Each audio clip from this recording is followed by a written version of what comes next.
I'm now pleased to introduce Madlen Kratz, Honeybee Industry Development Officer. Hi everyone, and welcome to today's Beekeeping Field Day. My name is Madlen Kratz and I work with the Department of Primary Industries based at Tokyo College as the Honeybee Industry Development Officer. And today I would like to take the opportunity to talk a little bit about nutrition for bees and for Varroa mites. So the sorts of topics that we'll be covering today is what do Varroa mites actually eat? Where are mites found on bees, and most importantly also why? The capability of fat bees and skinny bees, and generally what are the nutritional requirements of honeybees, and what do we know about nutritional management of bees and the impacts of Varroa. So I want to start with talking a little bit about what do Varroa mites actually eat. So back in the days, or in early research I should say, people have believed that Varroa mites actually feed on hemolymph, which is, you can think of it kind of like an equivalent to mammalian blood, so kind of like our blood. But since then, and that was a research done by Ramsey et al. In 2018, it was discovered that in fact Varroa mites do not feed on hemolymph, but in fact feed on fat body instead. And the interesting thing is that when you look at the actual nutritional content of insect blood compared to vertebrate blood, it also kind of becomes obvious why that might be the case. So if we look, for example, at insect hemolymph, we see that less than 2% of hemolymph in fact is made up of cell content by volume. So that is in fact a very dilute nutrient profile. Whereas if you compare the cell content of insect blood or hemolymph to vertebrate blood, you can see that it actually has a much higher nutrient content, so about 40% cell content by volume, which is a much higher nutrient content. So something like, for example, comparably, if you think of a tick, for example, feeding on a mammal, they would get a much more nutrition from mammal blood compared to what you might find in insect blood. But that is a little bit of a side note. So let's focus a little bit more on the actual fat bodies that the Varroa might feed on. Now, fat bodies are quite interesting for many reasons, but you can think of it in comparison to a human body as the liver. So it carries out functions for bees such as regulating water. It is also involved in detoxification of, for example, pesticides. It plays a very crucial role in the immune response of honeybees, but is also involved in hormone regulation and in protein synthesis. So Varroa mites do get a lot more nutrition from feeding on fat body tissue.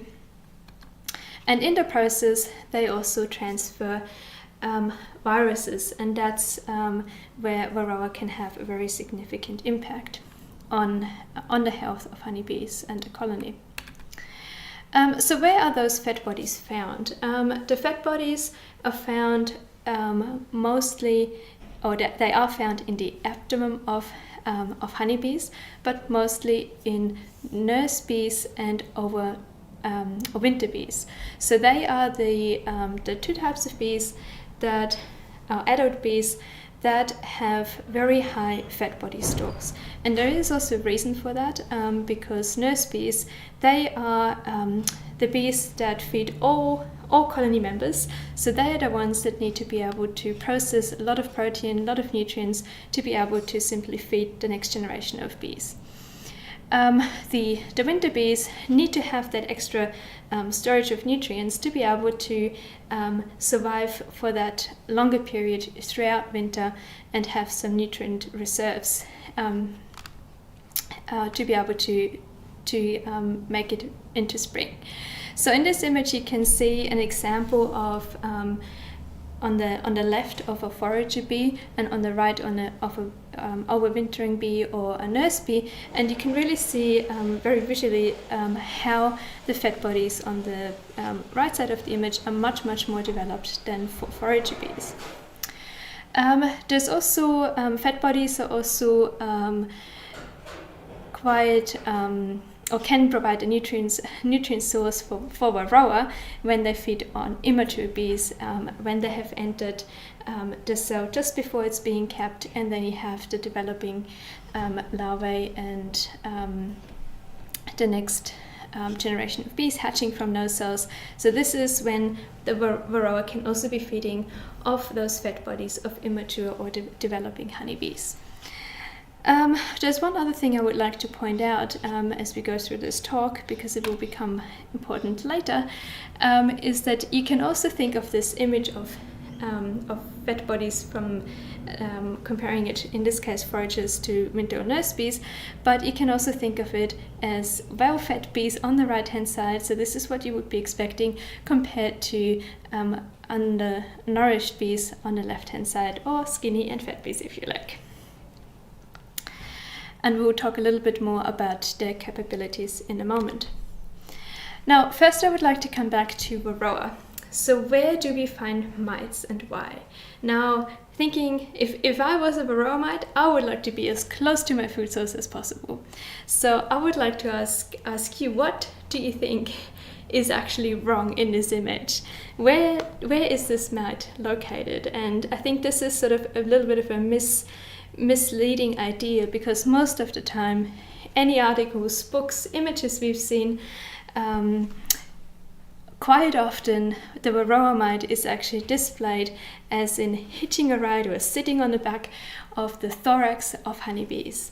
And in fact, if you're thinking about looking at a honeybee colony, it will be very rarely that we would ever, it's basically almost impossible that we would ever be spotting a mite on the thorax of a bee just like that.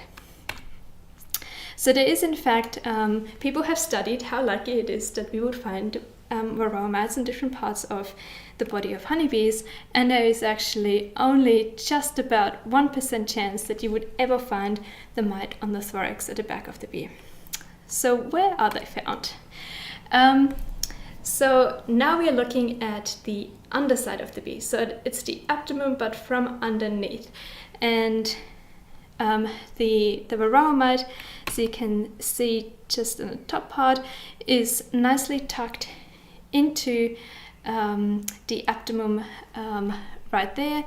And there is, in fact, a 20% chance that you would find Varroa mite on the underside of the bees on the right-hand side, tucked into the sclerite, just on the third position, but I will mention a little bit more about that later. So there's a much higher chance that Varroa is found on the underside, on the right-hand side. But what about the left-hand side? So in fact, there's even a greater chance that up to 60% that you will find Varroa located on the left-hand side. Now, you might be wondering, why is there a difference between left and right? But just bear with me.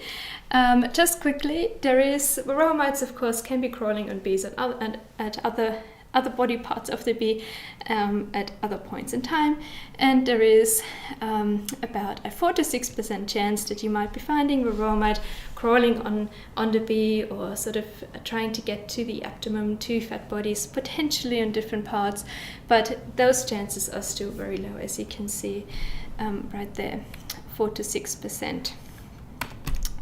Now, I hope that you seriously will never see bees covered in mites like this, because at that point in time, you can imagine that the ratio of mites to bees is much higher than you have. In other words, you have much more mites in a colony than potentially bees already. So I hope you will never ever see this many mites on the bee. Definitely is way above threshold levels, and that colony is in serious trouble.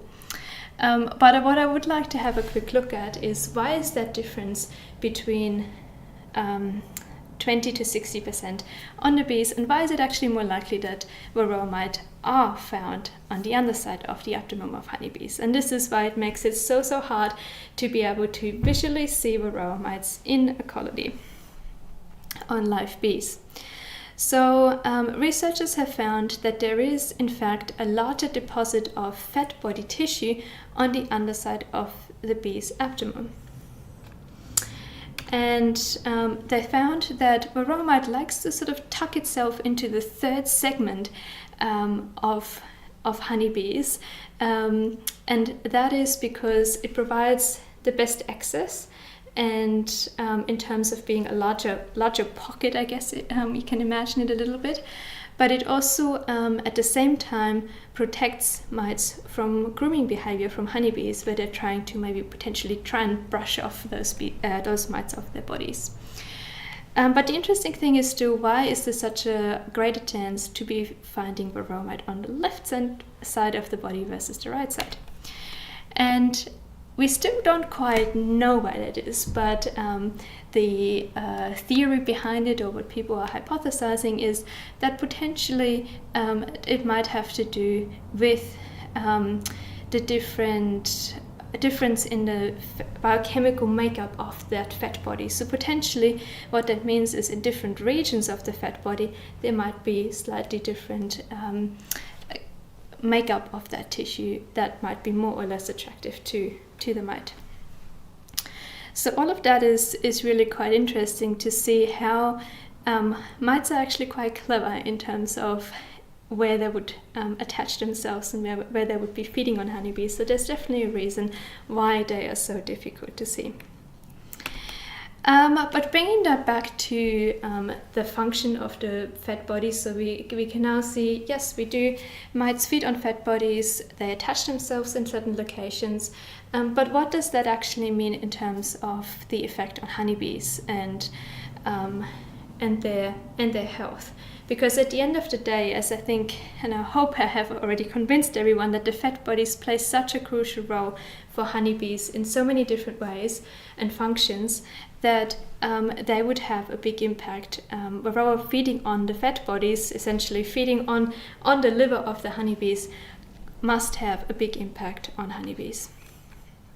And just quickly, what are the nutritional requirements and what does that mean? Because honeybees, to be able to have those tissue stores of the fat bodies and be able to function properly and be healthy, they need to have access to the best nutrition they can and all the nutrients they require. So honeybees get their carbohydrates from nectar, so essentially the sugars, and they require pollen as the need for any of the other nutrients. So whether we're talking about protein and amino acids, and very importantly, the protein content, well, in fact, that is true for all of the other minerals, whether it is proteins, fats, vitamins, minerals, they can vary depending on what kind of pollen we are talking about. So for example, the protein content of pollen can vary between 7%, often in wind-pollinated species, for example, protein content can be very low, up to plus 35, which is considered a very high protein content for honeybees. So the type of pollen really matters here, and the same is true for fatty acids. So honeybees have essential requirements for amino acids and fatty acids, for example, that they have to obtain from their diet. And we know that some of our eucalypt species, for example, are low in isoleucine. So the only way that honeybees can compensate for those deficiencies is either by consuming a variety of pollen sources to make up for some pollen sources that might be low in some nutrients, or sometimes if a nutrient is not completely absent but it's still present in a diet, they might be able to consume a larger amount, but of course that has limits too. So the important thing to keep in mind is honeybees have essential nutrient requirements, but not all pollen types specifically provide bees with the same quality and quantity of pollen.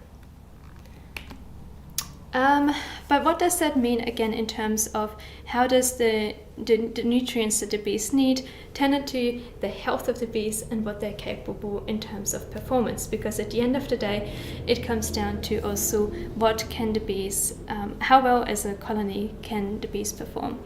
So as you can imagine, if the nutrition isn't right, if they do not have the essential like the fat body tissue nicely developed, and they're not able to carry out by any means the same function as if they were well-fed bees. So skinny bees really have a huge disadvantage, if you want to put it this way, in terms of like they're not capable. Honeybees that are not fed very well, that are stressed, are not capable to produce the same amount of honey. They cannot carry out the same pollination capacity. It affects their reproduction, specifically if nurse bees cannot support the nutrition of the next generation. Fertility in drones, we know it has a big effect on immunity, similar to us humans. If we don't have access to the nutrients we need, we're much more susceptible to disease, and of course it will also affect the longevity of honeybees. So there is a huge impact on individuals, but also on the whole colony.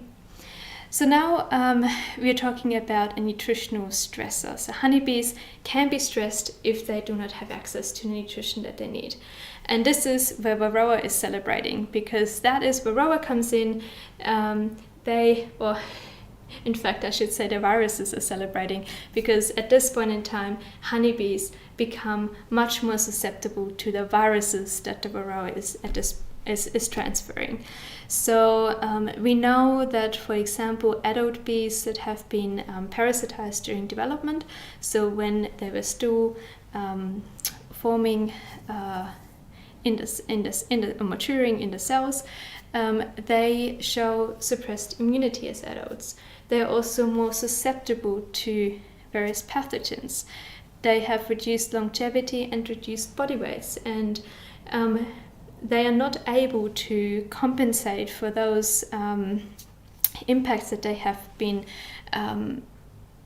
influenced by in that early development stage through, for example, pollen feeding or increased better nutrition later on. So it's kind of you're affected during development, and it is a long-term impact on honeybees that they experience from Varroa.